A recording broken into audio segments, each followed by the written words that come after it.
ಏನೋ ಆದಿತ್ಯ, ಕೇಳಿದ್ರೆ ಹೇಳ್ತಿಲ್ವಲ್ಲೋ? ಹೋಗ್ತಿದೀವಲ್ಲ ಅಜ್ಜಿ, ಅಲ್ಲಿ ಹೋದ್ಮೇಲೆ ಎಲ್ಲ ಗೊತ್ತಾಗುತ್ತೆ. ನಾನೇನೋ ಕೇಳ್ತಾ ಇದ್ದೀನಿ, ಮಾತಾಡ್ತಾನೆ ಇಲ್ವಲ್ಲೋ? ಸುಮ್ಮನ್ ಬಾರಜ್ಜಿ. ಏನೋಪ್ಪ. ಅನ್ನಪೂರ್ಣಮ್ಮ ಅವ್ರು ಬಂದ್ರು. ನಮಸ್ಕಾರ ಅವರೇ. ನಮಸ್ಕಾರ ಅಮ್ಮ. ನಮಸ್ಕಾರ. ಆದಿತ್ಯ, ಇಲ್ಲಿಗೆ ಯಾಕೋ ಕರ್ಕೊಂಡ್ ಬಂದಿದ್ಯಾ? ನಿಮಗ್ ಗೊತ್ತೇ ಇರುತ್ತೆ, ಇದು ಅಂಕಾಳಮ್ಮನ ದೇವಸ್ಥಾನ. ಪ್ರತಿ ಭಾನುವಾರ ಈ ಅಂಕಾಳಮ್ಮನ ದೇವಸ್ಥಾನದಲ್ಲಿ ಈ ಊರಲ್ಲಿರೋ ಅಲ್ಲಿ ನೋಡು ಆ ಭಕ್ತರ ಮೇಲೆ ಬರ್ತಾಳೆ. ಭಕ್ತರ ಸಮಸ್ಯೆ ತಿಳ್ಕೊಂಡು ಅವರಿಗೆ ಪರಿಹಾರ ಕೊಡ್ತಾಳೆ.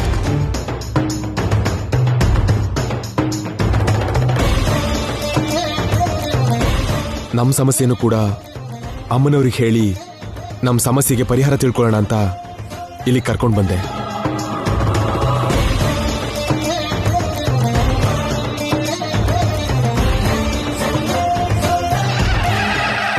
ಹೌದು ಅನ್ನಪೂರ್ಣಮ್ಮ ಅವರೇ, ನಮಗೇನೇ ಸಮಸ್ಯೆ ಬಂದ್ರು ಆ ಅಮ್ಮನವರೇ ಪರಿಹಾರ ಮಾಡ್ತಾರೆ.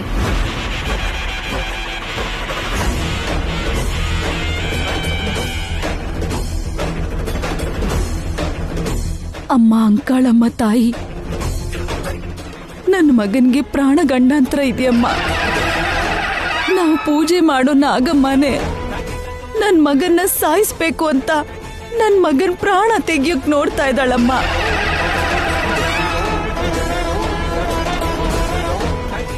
ನನ್ನ ಮಗನ್ ಪ್ರಾಣ ಗಂಡಾಂತರದಿಂದ ನೀನೇ ಕಾಪಾಡು ತಾಯಿ, ಕಾಪಾಡಮ್ಮ.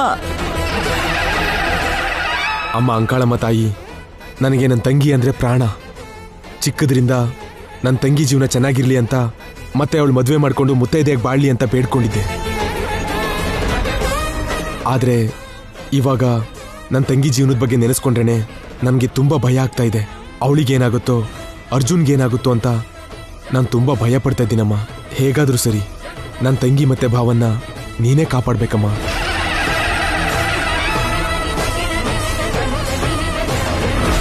ಅಮ್ಮ, ಅಂಗಾಳಮ್ಮನ್ಗೆ ನಿಮ್ ಸಮಸ್ಯೆ ಎಲ್ಲ ಹೇಳ್ಕೊಂಡಿದ್ದೀರಾ. ಇವತ್ತು ಭಾನುವಾರ ಆಗಿರೋದ್ರಿಂದ ನಿಮ್ ಸಮಸ್ಯೆಗೆಲ್ಲ ಇವತ್ತೇ ಇಲ್ಲೇ ಅಮ್ಮನವರು ಪರಿಹಾರ ಹೇಳ್ತಾರೆ. ನಿಮ್ ಮನಸ್ಸಿನಲ್ಲಿ ಏನೇನ್ ಬೇಡಿಕೆಗಳಿದೆಯೋ ಅದನ್ನೆಲ್ಲ ಅಮ್ಮನವ್ರ ಹತ್ರ ಹೇಳ್ಕೊಂಡು ಭಕ್ತಿಯಿಂದ ಅಮ್ಮನವ್ರಿಗೆ ಕೈ ಮುಗಿರಿಮ್ಮ.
ಸಮಸ್ಯೆಗಳನ್ನೆಲ್ಲ ಅಮ್ಮನವ್ರ ಹತ್ರ ಹೇಳ್ಕೊಂಡ್ರಲ್ಲ, ಅದಕ್ಕೆ ಪರಿಹಾರ ಹೇಳಕ್ಕೆ ಅಮ್ಮನವರೇ ಇವ್ರ ಮೇಲೆ ಬಂದಿದ್ದಾರೆ.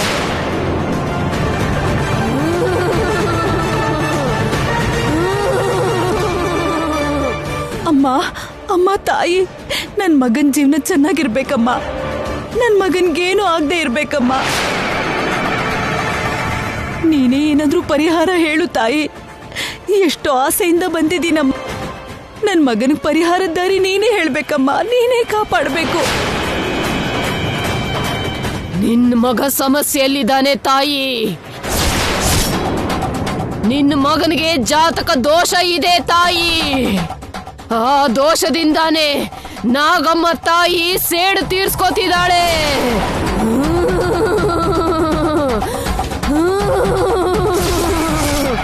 ಆ ನಾಗಮ್ಮ ನಿನ್ನ ಮಗನ್ನ ಸಾಯಿಸ್ತೇ ಬಿಡೋದಿಲ್ವೇ ತಾಯಿ?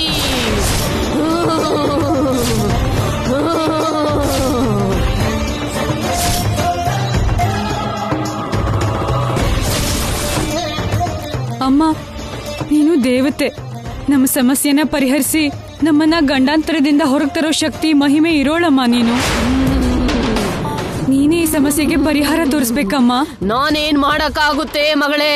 ಅಮ್ಮ ಅಮ್ಮ ಅಮ್ಮ ಅಮ್ಮ ನೀನೇ ಹೀಗನ್ಬಿಟ್ರೆ ಹೇಗೆ ತಾಯಿ? ನಿನ್ನಂತ ದೇವತೆ ನಮ್ಮಂತವ್ರನ್ನ ಕಾಪಾಡ್ಬೇಕು ಅಲ್ವಮ್ಮ?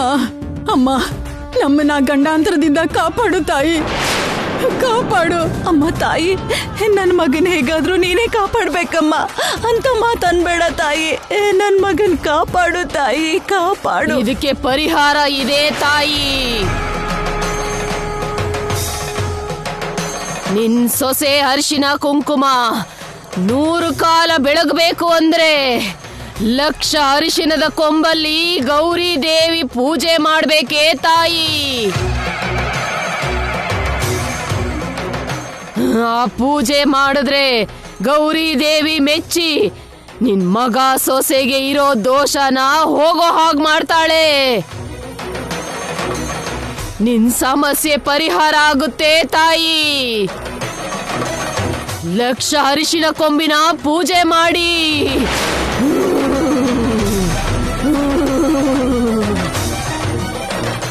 ಅಮ್ಮ ಅವ್ರ ದೋಷ ಹೋಗಿ ಅವ್ರ ಗಂಡಾಂತರದಿಂದ ಹೊರಗ್ ಬರ್ತಾರೆ ಅಂದ್ರೆ 1,00,000 ಅರಿಶಿಣದ ಕೊಂಬಲ್ಲಿ ಪೂಜೆ ಅಲ್ಲಮ್ಮ. ನೀನ್ ಏನ್ ಮಾಡು ಅಂದ್ರೂ ಮಾಡ್ತೀನಿ, ಖಂಡಿತ ನೀನ್ ಹೇಳ್ದ ಹಾಗೆ ಮಾಡ್ತೀನಿ ತಾಯಿ. ದಯೆ ತೋರ್ಸಮ್ಮ. ಶಾಂತಿಯಾಗಮ್ಮ. ಅಮ್ಮ ಆಯ್ತಮ್ಮ, ಹಾಗೆ ಮಾಡ್ತೀವಮ್ಮ. ನೀನ್ ಹೇಳಿರೋ ಪ್ರಕಾರನೇ ಈ ಪೂಜೆ ಮಾಡಿ ನನ್ ಮಗನ್ ಕಾಪಾಡ್ಕೊಳ್ತೀನಮ್ಮ, ಕಾಪಾಡ್ಕೊಳ್ತೀನಮ್ಮ. ಖಂಡಿತವಾಗ್ಲೂ ಮಾಡ್ತೀವಮ್ಮ. ಅಮ್ಮ ಅಮ್ಮ ಸಮಾಧಾನ ಮಾಡ್ಕೊಮ್ಮ. ಸಮಾಧಾನ ಮಾಡು. ಸಮಾಧಾನವಾಗಿರಮ್ಮ. ಅಮ್ಮ ಶಾಂತಿಯಾಗು. ಅಮ್ಮ ಸಮಾಧಾನ ಮಾಡ್ಕೋ. ಶಾಂತವಾಗಮ್ಮ.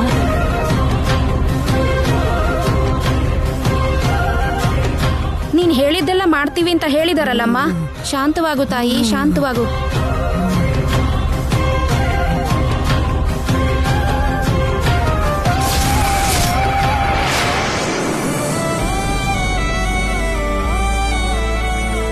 ಆ ಅಂಗಳಮ್ಮ ಹೇಳಿದ ಹಾಗೆ ನಾವು ಪೂಜೆ ಮಾಡಿಸಿದ್ರೆ ನಮ್ಗಿರೋ ಸಮಸ್ಯೆ ಎಲ್ಲ ಹೊರಟು ಹೋಗುತ್ತಮ್ಮ.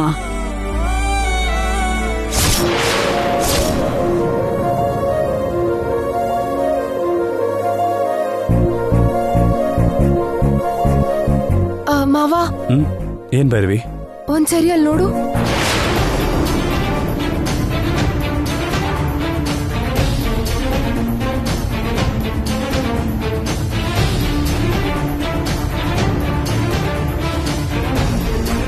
ನೀವೆಲ್ರೂ ಹೊರಗಡೆಯಿಂದ ಬರ್ತಾ ಇದ್ದೀರಾ? ಎಲ್ಲಿಗೆ ಹೋಗಿದ್ರಿ ಅಜ್ಜಿ? ನಮ್ಮ ಊರಿನ ಹೊರಗಿರೋ ಗ್ರಾಮ ದೇವತೆ ಅಂಕಾಳಮ್ಮನ ದೇವಸ್ಥಾನದ ಹತ್ರ ಹೋಗಿದ್ವಮ್ಮ. ಗ್ರಾಮ ದೇವತೆ ಅಂಕಾಳಮ್ಮ ನಮ್ ಸಮಸ್ಯೆಗೆ ಒಂದ್ ಪರಿಹಾರ ಹೇಳಿದಾಳೆ ಭೈರವಿ. ನಿನ್ ಕೈಯಲ್ಲಿ 1,00,000 ಅರಿಶಿಣದ ಕೊಂಬಲ್ಲಿ ಗೌರಿ ದೇವಿ ಪೂಜೆ ಮಾಡಿದ್ರೆ ನಮ್ಗಿರೋ ಸಮಸ್ಯೆಯಿಂದ, ಅರ್ಜುನ್ಗಿರೋ ಪ್ರಾಣ ಗಂಡಾಂತರದಿಂದ ಹೊರಗ್ ಬರ್ಬೋದು ಅಂತ ಹೇಳಿದಾಳಮ್ಮ.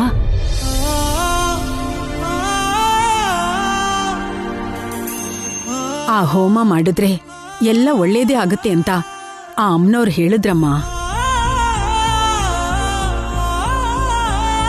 ಒಳ್ಳೇದಾಗುತ್ತೆ ಅಂತ ಹೇಳಿರೋದ್ರಿಂದ ಖಂಡಿತ ವ್ರತ ಮಾಡ್ತೀನಿ ಅಜ್ಜಿ. ಮಾವಂಗೋಸ್ಕರ ಮಾಡ್ತೀನಿ.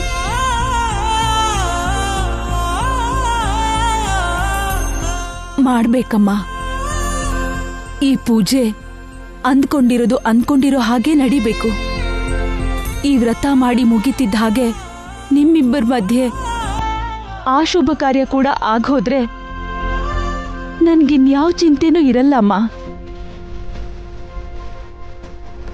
ನೀವು ಆ ಗಂಡಾಂತರದಿಂದ ಹೊರಗೆ ಬರ್ಬೇಕಾದ್ರೆ ನೀನು ತಪ್ಪದೆ ಶ್ರದ್ಧೆಯಿಂದ, ನಿಯಮ ನಿಷ್ಠೆಯಿಂದ ಆ ಪೂಜೆ ಮಾಡ್ಬೇಕಮ್ಮ. ಮಾಡ್ತೀನಿ ಅಂತೆ, ಮಾಡ್ತೀನಿ. ಅಮ್ಮ, ನೀನ ಗಂಡಾಂತರದಿಂದ ಹೊರಗೆ ಬರ್ಬೇಕಾದ್ರೆ ನೀವೇ ಆ ಪೂಜೆ ಮಾಡ್ಬೇಕಮ್ಮ. ಹೌದು ಭೈರವಿ, ಈ ಗೌರಿ ದೇವಿ ಪೂಜೆನ ನೀನ್ ಹೇಗಾದ್ರೂ ಮಾಡ್ಬೇಕಮ್ಮ. ಅಣ್ಣ, ಇಲ್ಲಿವರೆಗೂ ನಾನು ಮಾಡಿರೋ ಪ್ರತಿ ಪೂಜೆಯಿಂದನೂ ಒಳ್ಳೇದಾಗಿದೆಯಾ ಹೊರತು ಕೆಟ್ಟದೇನೂ ಆಗಿಲ್ಲ. ಈ ಅಮ್ಮನವ್ರ ಪೂಜೆಯಿಂದ ಖಂಡಿತ ಒಳ್ಳೇದ ನಡೆಯುತ್ತೆ ಅಣ್ಣ. ನಂದು ನಂಬಿಕೆ ಇದೆ. ನಾನು ಮಾಡ್ತೀನಿ ಅಣ್ಣ, ನಾನು ಮಾಡ್ತೀನಿ. ಹೌದಮ್ಮ, ಇನ್ ತಡ ಮಾಡದೆ ಈಗಲೇ ಮಾಡಬೇಕು. ಅದಕ್ಕೆ ಊರಿಗೆ ಬರ್ತಿದ್ದ ಹಾಗೆ ಲಕ್ಷ ಅರ್ಶನದ ಕೊಂಬನ್ನ ರೆಡಿ ಮಾಡಿ ಅಂತ ಕೆಲಸದವ್ರಿಗೆ ಹೇಳಿದ್ದೆ.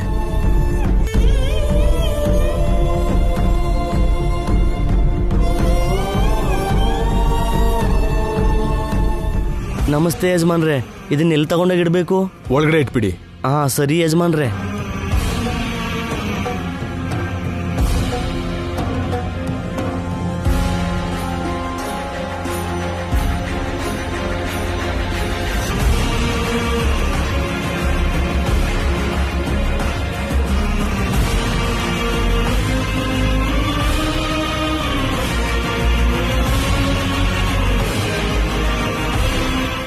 ಬರ್ತೀವಿ ಯಜಮಾನ್ರೆ.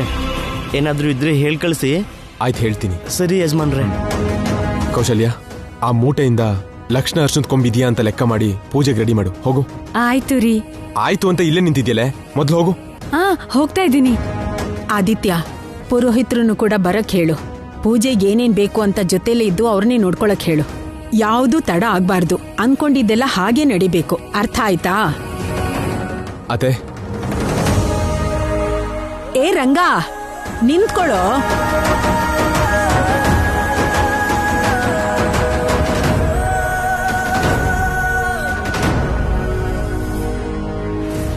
ಮಾವ, ಮಾವ,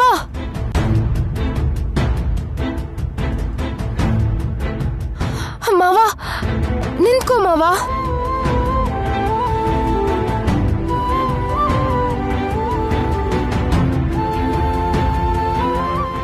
ಯಾಕಷ್ಟು ಡಲ್ ಆಗಿದ್ಯಾ ಮಾವ? ಈ ಪೂಜೆ ನಡೆದ್ರೆ ಒಳ್ಳೇದಾಗುತ್ತೆ ಅಂತ ಎಲ್ರೂ ಅನ್ಕೊಂಡಿದ್ದಾರೆ. ನೀನ್ ಖುಷಿಯಾಗಿರೋದ್ ಬಿಟ್ಟು ಯಾಕೆಷ್ಟು ಡಲ್ ಆಗಿದ್ಯಾ ಮಾವ? ಭೈರವಿ, ಇದಕ್ಕೆ ಮುಂಚೆ ನೀನು ಯಾವ ಪೂಜೆ ಮಾಡಿದ್ರು ನಾಗಮ್ಮ ಅಡ್ಡ ಬರ್ತಾನೆ ಇದ್ದಾಳೆ. ಏನೋ ಒಂದು ಆತಂಕ ಇಟ್ಟು ತೊಂದರೆ ಕೊಡ್ತಾನೆ ಇದ್ದಾಳೆ. ಈಗ ನೀನು ಈ ಪೂಜೆ ಮಾಡಬೇಕು ಅಂದ್ಕೊಂಡ್ರು ನಾಗಮ್ಮನಿಗೆ ಈ ವಿಷಯ ಖಂಡಿತ ಗೊತ್ತಾಗುತ್ತೆ. ಅವಳು ಈ ಪೂಜೆ ಆಗದ ಹಾಗೆ ಏನಾದರೂ ಒಂದು ತೊಂದರೆ ಮಾಡಬೇಕು ಅಂತ ನಾಗಮ್ಮ ಖಂಡಿತವಾಗ್ಲೂ ಪ್ರಯತ್ನಿಸ್ತಾಳೆ ಭೈರವಿ. ಅದೇ ನನಗೆ ಭಯ ಆಗ್ತಿರೋದು. ನೀನೇನು ಟೆನ್ಷನ್ ಮಾಡ್ಕೋಬೇಡ ಮಾವ. ನಾಗಮ್ಮ ತೊಂದರೆ ಕೊಟ್ಟಿರೋ ಪ್ರತಿ ಸರಿ ನಾನ್ ಮಾಡಿರೋ ಪ್ರತಿ ಪೂಜೆ ಕೂಡ ಫಲಿಸಿದೆ. ನಾನ್ ಮಾಡಿರೋ ಪೂಜೆಯಿಂದ ನಮಗ್ ಒಳ್ಳೇದಾಗಿದೆ ಅಲ್ವಾ ಮಾವ? ಈ ಸರಿ ಕೂಡ ಈ ಪೂಜೆ ಯಾವುದೇ ತೊಂದರೆ ಇಲ್ದಿರೋ ತರ ನಡೆಯುತ್ತೆ. ನಮಗ್ ತಪ್ಪದೆ ಒಳ್ಳೇದೇ ಆಗುತ್ತೆ. ಒಂದ್ ವೇಳೆ ನಾಗಮ್ಮ ನಾನ್ ಮಾಡೋ ಪೂಜೆಗೆ ಯಾವ ತರದ್ರಲ್ಲಾದ್ರೂ ತೊಂದರೆ ಮಾಡ್ಬೇಕು ಅನ್ಕೊಂಡ್ರೆ ಈ ಪೂಜೆ ಮಾಡು ಅಂತ ಹೇಳಿರೋ ಅಂಕಲಮ್ಮ ದೇವಿನೇ ಈ ಪೂಜೆ ನಡೆಯೋ ಹಾಗೆ ಮಾಡ್ತಾಳೆ ಮಾವ. ಎಲ್ಲ ದೇವತೆ ನೋಡ್ಕೋತಾಳೆ. ನೀನೇನು ಟೆನ್ಷನ್ ಮಾಡ್ಕೋಬೇಡ ಮಾವ.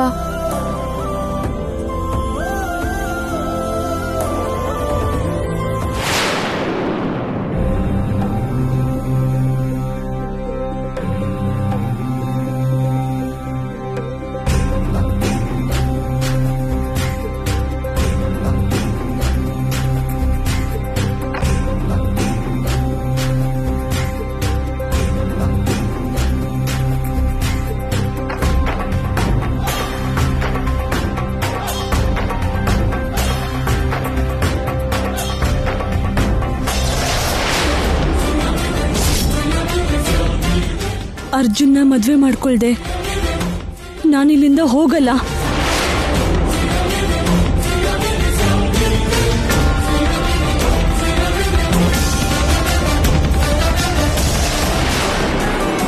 ಬಿಡು ಶಿವಯ್ಯ, ನನ್ನ ಬಿಟ್ಟು ಬಿಡು.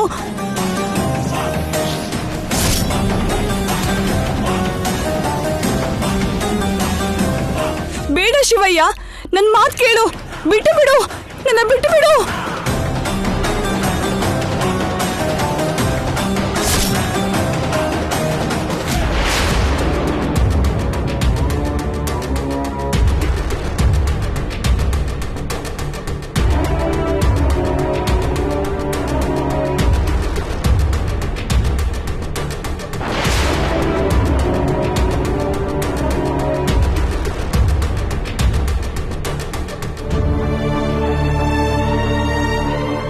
ಮಗು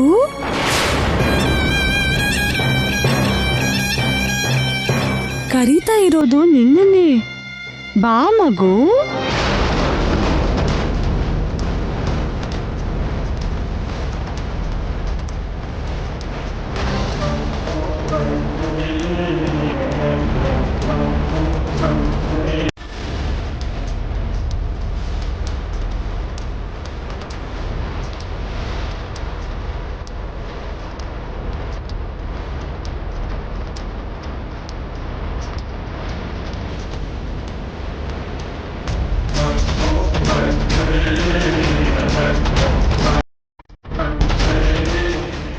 ಯಾರೋ ನನ್ನನ್ನ ಮಣ್ಣಲ್ಲಿ ಹೂತ್ ಹಾಕಿದ್ದಾರೆ.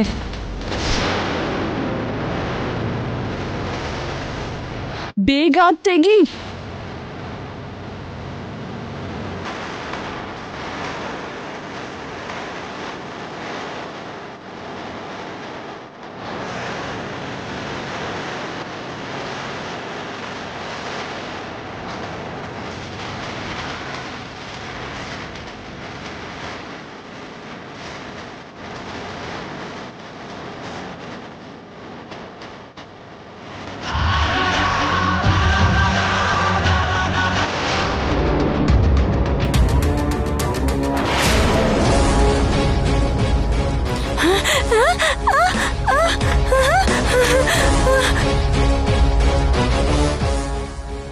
ಬೇಗ ತೆಗಿ.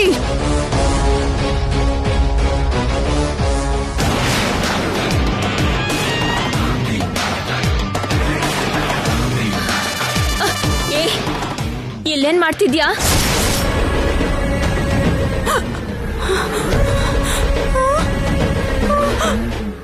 ಅಮ್ಮ ಅಮ್ಮ. ಏನು ಅಂದ್ರೆ ನಮ್ಮ ಮಗುವಲ್ಲಿ? ಏನೇ ಇಲ್ಲೇ ಇದ್ನಲ್ವಾ, ಬನ್ನಿ ಬಾ ನೋಡೋಣ. ನೋಡೋಣ. ಅಮ್ಮ ಅಮ್ಮ ಎಲ್ಲಿದ್ಯಾ ಅಮ್ಮ? ಅಮ್ಮ ಅಮ್ಮ. ಮಗನೇ ಇಲ್ಲೇನ್ ಮಾಡ್ತಿದ್ಯಾ? ಬಾ ಹೋಗೋಣ.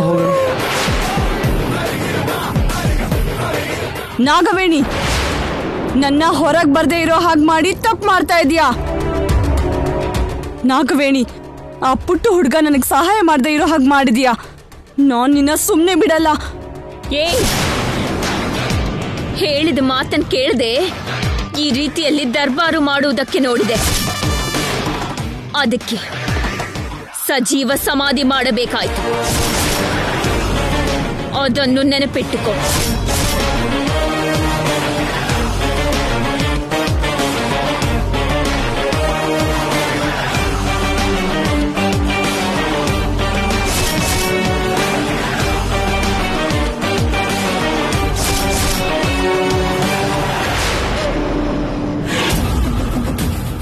ನನ್ನ ಸಮಾಧಿ ಮಾಡದಿರೇ ಹೊರತು ನಾನು ಸತ್ತು ಹೋಗಿಲ್ಲ. ಯಾವ್ದಾದ್ರೂ ಒಂದು ರೀತಿಯಲ್ಲಿ ಆಚೆ ಬಂದೇ ಬರ್ತೀನಿ. ಬಂದ್ಮೇಲೆ ನಿಮ್ಮೆಲ್ಲರ ಅಂತ್ಯ ಕಣ್ಣಾರೆ ನೋಡ್ತೀನಿ. ನೀನು ಹೊರಗೆ ಬರುತ್ತೀಯಾ ಅನ್ನುವುದು ಅಸಾಧ್ಯ ಮಾಯಾ. ನೀನು ಮಾಡಿರುವ ತಪ್ಪಿಗೆ ಜೀವನ ಪೂರ್ತಿ ನೀನು ಹೀಗೆ ಇರಬೇಕು. ಇರ್ತೀಯಾ? ಅದು ನಿನ್ ಭ್ರಮೆ. ನಾನು ನನ್ನ ಅರ್ಜುನ್ಗಾಗಿ ಬಂದೇ ಬರ್ತೀನಿ. ಅರ್ಜುನ್ನ ವಶಪಡಿಸ್ಕೊಳ್ಳೋದನ್ನ ಯಾರೂ ತಡೆಯಕ್ಕಾಗಲ್ಲ. ಹಗಲುಗನಸು ಕಾಣುತ್ತಿರುವೆ. ನೀನು ಪಡೆಯಬೇಕೆಂದಿರುವ ಆ ಅರ್ಜುನ್ ನನ್ನ ಕೈಯಲ್ಲಿ ಮರಣ ಹೊಂದುವನು. ನಾನು ವಶಪಡಿಸ್ಕೋಬೇಕು ಅನ್ಕೊಂಡಿರೋ ನನ್ನ ಅರ್ಜುನ್ಗೆ ಏನಾದ್ರೂ ತೊಂದರೆ ಕೊಟ್ಟೆ ಅಂದ್ರೆ ನಾನ್ ನಿನ್ನ ಸಾಯಿಸ್ತೀನಿ. ನನ್ನ ಅರ್ಜುನ್ಗೆ ಯಾವುದೇ ತೊಂದರೆ ಕೊಟ್ರು ನಾನ್ ನಿನ್ನ ಬಿಡೋದಿಲ್ಲ. ನಿನ್ನ ಅಂತ್ಯ ಕಾಣಿಸ್ತೀನಿ. ಮಾಯಾ, ಅರ್ಜುನ್ ನನ್ನ ಕೈಯಲ್ಲಿ ಸಾಯುವುದನ್ನು ಯಾರು ಕಾಪಾಡಲಾರರು. ಇಷ್ಟೊತ್ತಿಗೆ ಅರ್ಜುನ್ ಪ್ರಾಣ ಹೊರಟು ಹೋಗಬೇಕಾಗಿತ್ತು.